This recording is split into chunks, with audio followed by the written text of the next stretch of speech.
Welcome to Green Hills, Shadow, Chapter 2. Still normal ahead, right? What do you mean he found another one? Wade Whipple, deputy of Green Hills, asked incredulously to Tom Wachowski. Why should Wade and Tom be surprised? Green Hills seemed to be a hotspot for aliens to turn up. He wants us there immediately, Wade. He sounded pretty urgent on the phone. Tom said back. His expression was between wonder and concern. Wade nodded, then got into the police car with the sheriff. I don't know how we're going to make this one fit. Tom voiced out, starting the car's engine. You plan on letting them stay in your house? Where else can we place them? Me and Maddie, and, well, you are about the only ones who have any experience with alien kids. I don't think me watching them or spending time with them counts as the same experience. Does it? They took off. Yes, it does, Wade. The only difference is they don't live with you. It's still more experience than most of the residents here. Think they came through a warp ring like Sonic and the other two? Is Sonic a magnet, or is it just how Green Hills is now? Tom chuckled a little, keeping his eyes on the road. Host, probably. He sighed. He and Wade really need to get a hold of the adults on from Mobius and have words about losing their kids. Carl put his coat over the hedgehog's body before lifting him into his arms securely and stood up. The hedgehog didn't so much as make a move or flinch. He pressed the black hedgehog's head against his chest, his heart beating loudly from the worry. Carl hurriedly made his way to the trailer, sneaking glances every now and again to the hedgehog, making sure he was okay.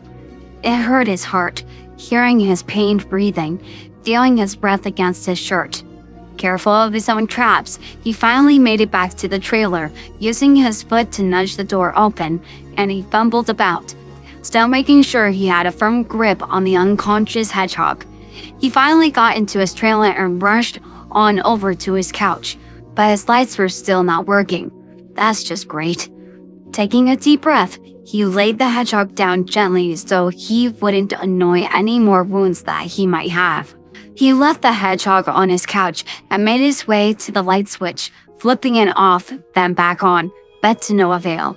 Letting out a small sigh, he wondered if this visitor's flash or static pulses interrupted the electronic sources in his trailer. It just meant he had to fiddle with the sore spots, but that would have to wait. He huffed and grumbled, making his way to the cabinet of his living room and pulled out candles, setting them all over the place and quickly lighting each one as he went, going at a speed he thought was long gone. He sat on the right of the table near the couch. He snuck a glance at him once more. Who are you? Carl spoke, not really expecting an answer. He took in the hedgehog's appearance. He can put it into his What Alien Hedgehogs Look Like book, but not all of them would have the same quill shape or color. Good to know. He still can't believe he found one again, and it happened to be another hedgehog. What are the odds? He then opted to use the flash on his phone to make his way into the back of his bedroom to find a blanket for him. He opened his wardrobe and went to the bottom to find spare necessities, rummaging through everything, and eventually grabbing a gray pillow and a dark gray furry blanket out of the wardrobe and hurried back out to his alien guest. He lifted the hedgehog's head gently before putting the pillow under him, then took the coat off and replacing it with the furry blanket. He then noticed bruising on the hedgehog. It's something he couldn't really see unless someone was up close and looking for it. His black fur, as dull as it is, was hiding the bruising pretty well. That and the night light wasn't doing him any favors. But the one on his muzzle was more noticeable. It looked like someone had either punched or slapped the poor kid. He bit his lip and looked at the time on his phone, waiting for the sheriff and deputy to arrive, and he hoped it wouldn't take too long. He was out of his comfort zone here, and his leg began to bounce. Every few minutes, he snuck glances at his sleeping guest, wondering if he should try to get the broken restraints off or let them handle it. But through it all, his guest remained unconscious, unaware of the world around him and Carl's bouncing leg, or the inner struggle of Carl, who then realized his gun was back at where he had found the hedgehog. It took roughly 30 minutes for lights to shine into the trailer, and the sound of a car engine was music to Carl's ears. He quickly got up, nearly bolting to the door, and hurriedly opened it for the deputy and sheriff. Thomas, Wade, I'm glad you both came. He called out, waving them down as both got out of the police car, both making their way over to the man. He looked absolutely frazzled. Tom said you found another one, Carl. Wade greeted the man with a handshake and he promptly nodded. Yeah, I did. The little guy was injured. I didn't know who else to call. Both Tom and Wade looked at each other. Injured? Tom asked, peeking over Carl's shoulder to get a glimpse. Carl stood aside and let them both in. Maybe it's better if you both see for yourselves. Tom spotted the quills of Carl's guest, and his eyes widened. Another hedgehog? He's never seen another hedgehog like Sonic. Boy, their coloring couldn't be more different. Mind putting on the lights, Carl? Wade asked, but Carl shook his head. As far as I'm aware, Wade, my lights are on. Just ain't working. Ain't since he came. I've been hoping they'd come back on, but so far nothing. Carl grumbled, gesturing to the light switch up on the wall. Gonna have to mess with the box later. That made the deputy pause, taking in the information. He caused the electricity to malfunction? Carl shrugged, not having an idea how it happened either. There was a large flash in the middle of Star Trek, mind you. Everything went off and static in the air. I missed the pointy ears one about to smack his future friend stupid. He felt the need to ramble. Tom made his way to the guest while Wade and Carl were in a conversation. Getting down on his knees to have a look at the new arrival, he was alarmed to see bruising on the hedgehog's muzzle, or bloodstains from his nose as well. He could see his black fur was matted in some areas, and dull. Even his brownish-red stripes were dull, quills in what he could assumed were in complete disarray, if his own son's quill care was any hint. He needed a bath. He pulled the blanket back some and saw even more concerning stains, more dullness, more mats, more changing colors between brown and red. It wasn't consistent coloring.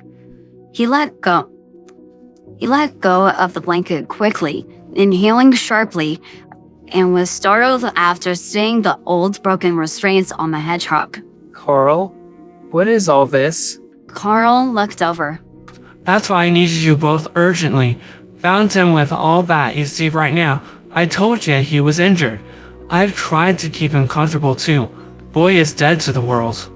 Wade went over himself at that point, his own blue eyes examining the same way Tom did, even lifted the blanket to see what other injuries they might find. Alarm on his face as well, seeing those restraints. Okay, good to know all of them were pretty spooked. Boy, he's got a story to tell, that's for sure. Wait, no gloves or shoes? Wade pointed out. It was strange to see. Wade always saw the boys wear gloves, socks, and shoes. It was to keep their palm pads protected as they were sensitive. Sonic would say anyway. Knuckles was a little different in his mitts, but the principle was the same for their feet. The only thing this stranger had to his name was the golden rings that hung around his wrists and ankles. They looked a bit big on him, but not big enough to fall off of his hands or feet. They looked rather dull, like the rest of him. None of its brilliant shine that came with gold. They needed a polish.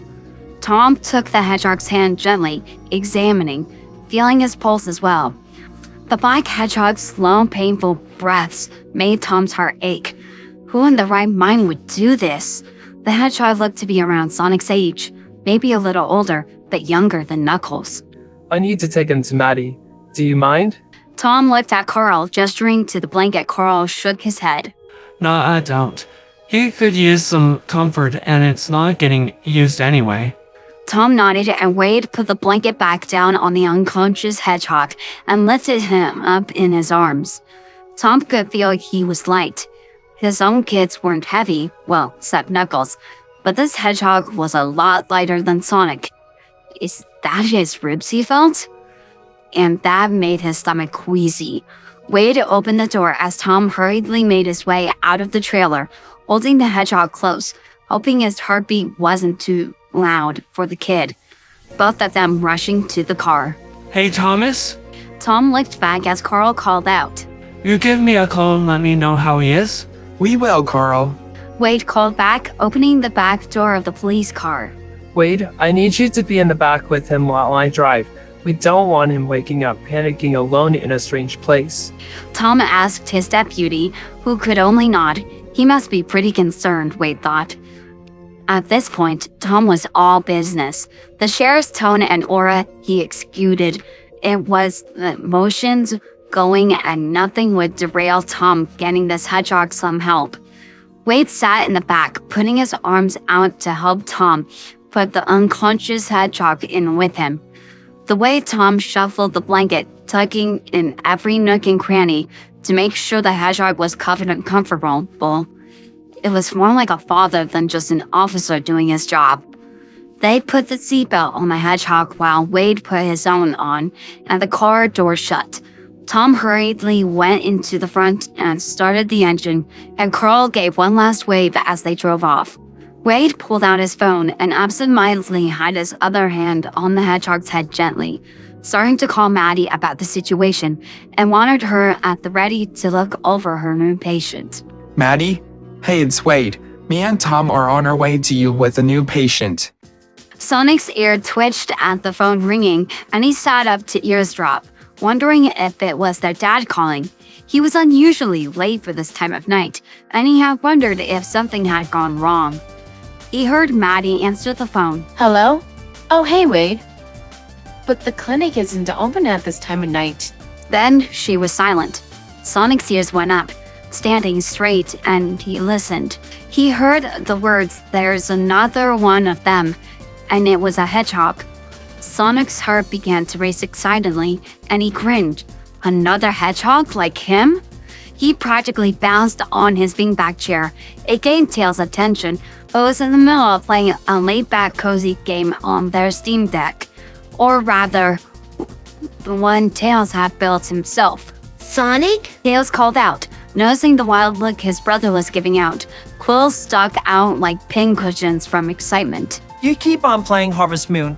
I'm just waiting for Dad to get home. It's actually called Story of Seasons now since the people split. And no, I'm not playing Roots of Pacha. And did you eavesdrop on Mom's phone call? Details. It's the same principle and maybe... Wait, Pacha? Yes, I am currently building an empire of stone-aged cheese and aged wine in my sheds for currency. Tails proudly stated. The farming sim game was set in the Stone Age where cavemen wandered, mammoths walked, and saber-toothed hunted.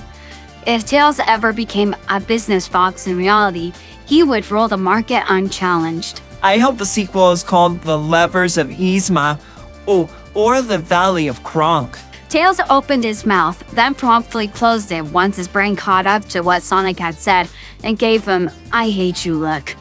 So Sonic took it upon himself to be more of a nuisance, putting his hand up, put his thumb and second finger together and made a face. When the sun hits that ridge just right, He got hit in the face with a pillow. these hills sing. And with that, Tails let out a loud dramatic groan, causing Sonic to laugh. Boom, baby! Stop! Tails wailed and turned back to his video game to tune out Sonic, his two tails flipping up and down on the bed. Sonic's excitement came back in waves and began to bounce all over the room, unable to sit still as the minutes ticked by. Tails would occasionally glance at his older brother's unstable waiting and was curious to know what made him this excited. What secret is he holding back? He glanced over at Knuckles, who wasn't paying attention to the hedgehog in the slightest.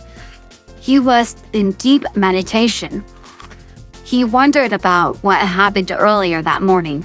Knuckles described he had been connected to the Master Emerald and its energy, that it pained him all of a sudden, and it broke said connection. It seemed like Knuckles was trying to reconnect and understand its intent. Of course, he had been doing this for the past hour, and nothing had changed. Maybe a couple of painful expressions in his brow, but other than that, pretty uneventful in his state. Knuckles? No response. The fox sat up, holding the console, and called out again. Huh, he's deep in it. He decided to multitask, play his game, ignore Sonic, and watch Knuckles every now and again. He lost track of the time. It must have been 15 or 20 minutes when he heard a car's engine pull up in the driveway and heard the car door open. No sooner did that happen, Sonic shot out to get past the echidna, eyes still shut. The echidna shot out his large hand and grabbed the hedgehog by his arm suddenly. Oh, and Tails could hear the crack, which made Sonic fall backwards, legs in the air at high speed, onto his back, letting out a loud pang onto the floor. Well, that's interesting. How did he know what Sonic was about to do? Tails paused his game to hear Sonic wince. He waited for their mom to call up and ask what that noise was, but she didn't. Interesting indeed. Did the Master Emerald just brighten a little? Ah, that's definitely gonna bruise. Knuckles, what the heck?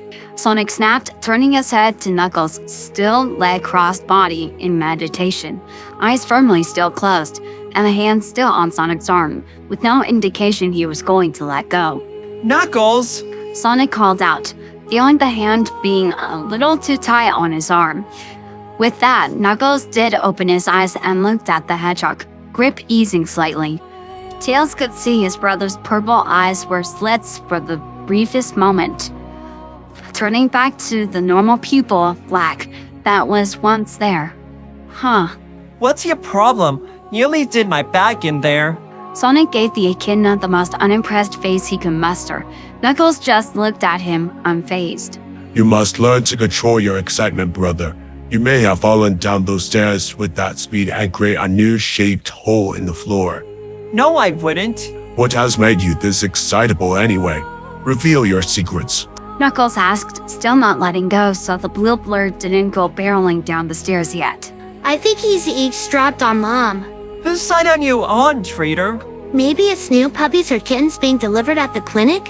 Tails pointed out to Knuckles' question, ignoring Sonic. With that, Knuckles hummed. No, I thought the emerald. It is currently fighting between being happy and angry. It wouldn't react this way for mere simple pups or kittens. Is that why you looked like you were in pain? I looked like I was in pain? That was news to Knuckles. Knuckles, do you mind letting me go? Sonic asked, quill still like pincushions. Are you going to barrel down the stairs? He didn't even look at the hedgehog, still focused on what Tails had mentioned. How couldn't you feel it? Tails' scientific brain whined answers to the strange puzzle. Sonic's undiscovered secret of eavesdropping. Their mother not even calling up to inquire about the sound. The sounds of shuffling down the stairs, hushed talking, and lots of movement, recalling it as soon as the car opened the door. Knuckles looked in pain, the dim glow of the emerald next to the bed in response. That what he said earlier kicked in. Wait, did you say happy or angry? Why? Knuckles also realized what he had said, and he went still. Yes, why was the emerald expressing intent like that? It knew something, that's for sure. But what? He took a glance towards the large green-colored gem and saw its glow brighten ever so slightly before being dimmed again. He was about to try and call out to it in his mind once more, but he felt Sonic's hand on his own. Nice grip. Sonic asked. Knuckles frowned to himself, and he let go of the hedgehog who finally got his arm back and rubbed it. My apologies, Sonic. I did not intend to harm you. I'm not that hurt. Surprised if anything else. But anyway. Sonic sat up and put his hands together. Okay, I eavesdropped. I knew it! And I overheard Wade. You should be breaking that bad habit, Hedgehog. They have a hedgehog in the house. Yes, they certainly do. Not me, Knucklehead. The one that's currently downstairs. He gestured behind him. That caused the other two to go silent and stare at him. Knuckles sat up straighter and Tails turned off his abandoned game, all three in an unblinking match of curiosity. A piece of the puzzle fit then. Whoever was down the stairs is the reason their parents didn't call them down. Maybe it was to welcome the newcomer slowly, or something was wrong and needed attention. But Knuckles realized his hand wasn't on Sonic's arm anymore. That might have been a mistake. Sonic? And with that, Sonic raced down the attic stairs. Yep, it was a mistake. Maddie heard the bang from upstairs, but didn't pay attention to it. Her attention was on her husband, who she saw pull something into his arms in a dark furry blanket. It was hard to see, but she could make out black quills with red or brown stripes from the door. As soon as she opened the door, Tom rushed into the hall and made his way into the living room of their house, with Wade in tow. He kept a secure arm around the black hedgehog, with the blanket still on him. Maddie was at the ready with her first aid kit and veterinary kit. She had placed down a throw cover on top of the couch for the hedgehog to be placed upon, and Tom gently eased the injured hedgehog onto said couch. Maddie, what are you needing? Tom asked while she began to pull back the blanket he had on the hedgehog to take in his injuries. Give me a bowl of water and cloths. She asked and started taking in this new hedgehog that's vastly different from their own son. She had the sense to put Ozzy in their bedroom at least. It's alright, sweetie. I'll try not to disturb you. She calmly whispered to the out-cold hedgehog in an effort to maybe reassure herself and him things will be alright. Wade, can you help Tom and maybe get a glass of water in case he wakes up? Wade merely nodded and went to work with Tom in gathering what she needed. She started taking notes of his features. His expression, the out like a light, was one of pain. His breathing slow, and she could maybe make out a painful sound each time he did. She felt her heart ache in sympathy. But what got her was the restraints with broken chains that hung off his arms. It made her pause much like it did Tom. It startled her. Why did he have restraints? But she couldn't dwell on that right now. She had to tend to the injuries he currently had and find the ones Tom and Wade might have missed. Both of them had come back with what she asked, and she wetted the cloths and got Tom to wipe parts of the hedgehog down, especially his face. And Wade was asked to wipe areas on his arms so she could disinfect the cuts and bandage. The water quickly became murky with both dirt and old blood, so Wade quickly got and changed the water again, while Manny sprayed antibacterial into the cuts that the hedgehog had, who never budged. Some of his dark-colored stripes brightened to a nicer red than the brown from the cloths. All of them wiped his face and quills with gentle care. She wrapped bandages around the cuts on his arms, and Tom did the same for his legs. He had what looked like puncture marks on his arms as well that she could see. His color camouflaging most, and she saw Tom's jaw clenched tightly. He looked ready to punch someone. Well, she felt the same way. What got to her the worst was the awful laceration on his abdomen, indicating he was cut open with something almost like a surgical knife. Though it was stitched up, she couldn't help the thought in her mind, and she's sure it crossed Tom's too. Someone purposely did this. It had to have been. It was a sickening thought, and she didn't want to finish it, or she might actually be sick herself. She began bandaging up that area, having Tom hold him up ever so slightly so she could reach the back and bandage one area on his shoulder. Then they laid him gently back down. He was slowly becoming a mummy in certain areas. Next, she wanted those restraints off of him. But how? She could feel the tears welling up, wanting to burst from her with the state he was in. Wade, as if he sensed her thoughts, spoke. Maybe we can get Knuckles to destroy the restraints? She bit her lip. But that might open a vault of questions to which none of us have the answers for. Tom suddenly shot up from where he was and barreled himself against the door, earning a startled look from both Wade and Maddie. Then both heard a dump at the other side of the door. Sonic, don't come in here. Tom shouted out, fatherly instincts indeed. I just want to see who it is. How did you even... Buddy, were you eavesdropping again? Silence. Tom sighed. Hedgehog's out of the bag, it seems. He's not in the proper state to see people right now. Go back to your room and let us deal with this. Tom kept his body against the door, hand tight on the handle. I smell blood. Are you hurt? Sonic's tone went from excitement to concern. Tom inwardly scolded himself at his child's sense of smell. No, Sonic, I'm not hurt. I'll call you if we need you. More silence on the other end. Maddie and Wade looked at each other. Wade decided to quickly lock the living room double doors to the decking and close the curtains in case Sonic had the bright idea to. Oh, come on. Sonic's annoyed tone came from outside. Yep, he had the idea. It would have been comical if the situation wasn't serious. They then heard another knock at the living room door again. Maddie knew he wasn't going to let up. Tom, you might need to let him in before he recruits Knuckles. Tom glanced at their unconscious guest. Wade, can you put the blanket back on him? Maybe take his arms out to the side so we can get those restraints removed? Wade nodded, quickly putting the blanket over the newly bandaged hedgehog and carefully had his arms out at each side of him. They felt heavy, those restraints. He heard Tom's feet skid against the laminated flooring. Sonic was running out of patience.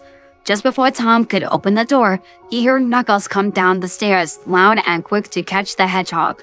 Sonic, Father has deemed you unworthy to see this guest, so get back up those stairs. Which started some bickering. Wade could see Tom bang the back of his head against the door and close his eyes like the universe hated him. Maddie sighed but gave a smile. She stayed where she was and rubbed the hedgehog's hand in her own. Suppose the mother in her needed to comfort. Boys? Maddie's tone definitely quieted the two bickering outside the door. She could hear Tails make his way down the stairs as well, obviously curious about what was going on, and really no sense in hiding it since they need Knuckles to break the restraints. I need you all to keep your levels of excitement down. Yes, Sonic, I mean you specifically. She could hear him grumble on the other end, and she nodded to Tom, who opened the door slowly, as if he was letting in a feral animal. All three had big wide eyes as they curiously looked into the room and spotted the newcomer on the couch. Wade chuckled a little at seeing their expressions. It didn't take Sonic long as he zoomed over to be next to Maddie in seconds. Sonic's eyes were only on the newcomer. Knuckles, though, his eyes settled on the bowl of water and claws filled with the stranger's blood and other types of equipment. Is this him, Mom? Sonic asked. He was definitely curious, but concerned after noticing the way the hedgehog was bandaged. He felt Tails come up behind him, peeking out slightly at the hedgehog with his own questions beginning to form. Yes, Blueberry, he's really hurt right now, so I need you to relax your quills. We just need to take it slow. Oh, Knuckles, baby, can you break these off of him? She asked, gesturing to the restraints. Knuckles was quiet, but he made his way over to do what she asked. He took in the hedgehog's appearance, especially the bandaged parts. Maddie could see he was examining every detail about him. Not a word spoken between the members of the household. It definitely had gotten a little tense as no one knew what to make of him and his injured, unkempt appearance. Knuckles proceeded to slip his mitts under one of the restraints, using his thumb on the outside and curled. There was a large snap of metal, and he had it in half. He obviously used the back of his hand, despite the two spikes, but the hedgehog's arm was in between them to prevent him from accidentally harming this hedgehog's fur on his arm. The restraint fell to the floor with the broken chains going with it. It made Maddie smile at how gentle her oldest was being, and was cautious about it. The other one went just as fast, and now he had them both off. Wade saw Knuckles pick up the broken scrap metal pieces off the floor. He let out a hiss at it, feeling dirty even touching it, he reckons. Knuckles then proceeded to place them in the bin, only after crushing them further and rubbing his hands together like he is trying to get rid of the feeling. With them now off, the three adults felt like now he can fully be on the way to healing. When Knuckles saw his father's sad gaze, no playfulness in sight, he knew it was a serious matter when he entered the room. It's quite clear the unspoken around the three adults, at least to Knuckles. Sonic, though, never one to disappoint. His quills are all over the place. Man, I feel like I need to brush mine now. He said, trying to lighten the mood. It didn't have the intended effect. Still, A for effort. His quills may be in disarray, but he is unwell at the moment, brother. Let us watch over him with care. Knuckles answered back, placing his hand on the blue hedgehog's shoulder, giving him a small squeeze of reassurance. Alright, Big Brother mode was on. Tails' two tails were wagging with curiosity over the newcomer. He ignored the bandages, maybe in an effort to keep unwanted questions down at the time, and focused on the hedgehog's unusual color scheme. Back home, the hedgehogs he rarely did see were a singular color, and he had never seen one with two-tone, let alone such a dark-colored one either. What's his name? Tom had a painful smile on his face. We don't know yet, buddy. He hasn't woken up since we found him. Sonic, leave his quills alone. Sonic somehow snuck his hand between the stranger's quills in an effort to smooth some of them down, but was doing it rather gently. Don't do that just yet, brother. Knuckles said in a matter of fact, causing Sonic to splutter in indignation and glare at him. I said to watch over him with care. I did not say touch. Maddie chuckled at her son's antics. It made the mood slightly better than before, at the very least. She could count on them to be somewhat normal in a situation like this. I believe you three should head to bed. All three turned to her and were about to make an effort of complaints. If you really want to help us, we need you to sleep tonight off. He has me and your dad to keep an eye on him. Sonic was a behaved child when he listened, and didn't come up with multiple ways of finding loopholes. But Sonic is a clever hedgehog. What if we bring our mattresses down here and have a giant sleepover? So if he wakes up, he isn't startled by seeing the ladders that are humans. Wade choked at the description. And sees Mobians like him? Tom and Maddie looked at each other, not believing their son tried to find a loophole and dare they say, maybe succeeded. He had a point. Knuckles hummed in approval, and Tails was already halfway out the room to get his pillow. It didn't take long for the living room to become a room filled with mattresses around the floor, pillows and blankets galore, with a beanbag chair in the middle. Wade offered to stay, but Tom sent him back home to rest up from the mental strain they've all seemed to have gone through. So he decided he would check in the morning to see how things were. Ozzy, by this point, was allowed out and was curious about the newest addition to the house. The golden retriever's tail wagged, and he began sniffing his hand and arm, nudging it to get a pet. But unfortunately for him, the hedgehog was out cold. Tom shooed Ozzy away, who then proceeded to flop himself onto Sonic's mattress, getting what he wanted from the blue hedgehog instead. The hedgehog's breathing was still slow, but the pain, sound, and expression seemed to have gone away, much to Maddie's relief. He looked that much more peaceful, and so she began turning off the lights once everyone was settled up and comfortable. Tom felt like he could sleep for a week after tonight. Tails fell asleep on the beanbag chair with his keepsake twin tails curled around him like a blanket. Tom and Maddie curled into each other on their own mattress at the coffee table near the television. Not quite asleep, but heading in that direction, mentally dumb for the night.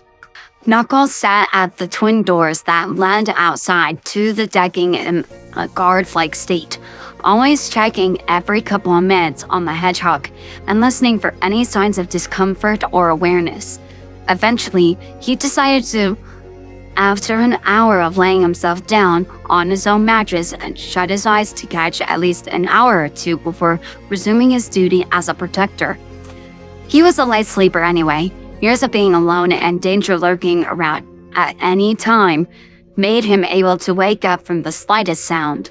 Sonic, though, his mattress was banged up against the couch, the closest out of them all, with Ozzy at the bottom of it. He was adamant that the stranger needed another hedgehog nearby, make him feel a little more at ease or comfortable when he eventually woke up. Sonic listened to the stranger's breathing, and after a while, didn't take Sonic long to fall asleep, curled up against the bottom of the couch, and he was lightly snoring anyway. The Master Emerald glowed up the attic stairs in a soft, rhythmic hum, the only light shining in the night in the kid's bedroom.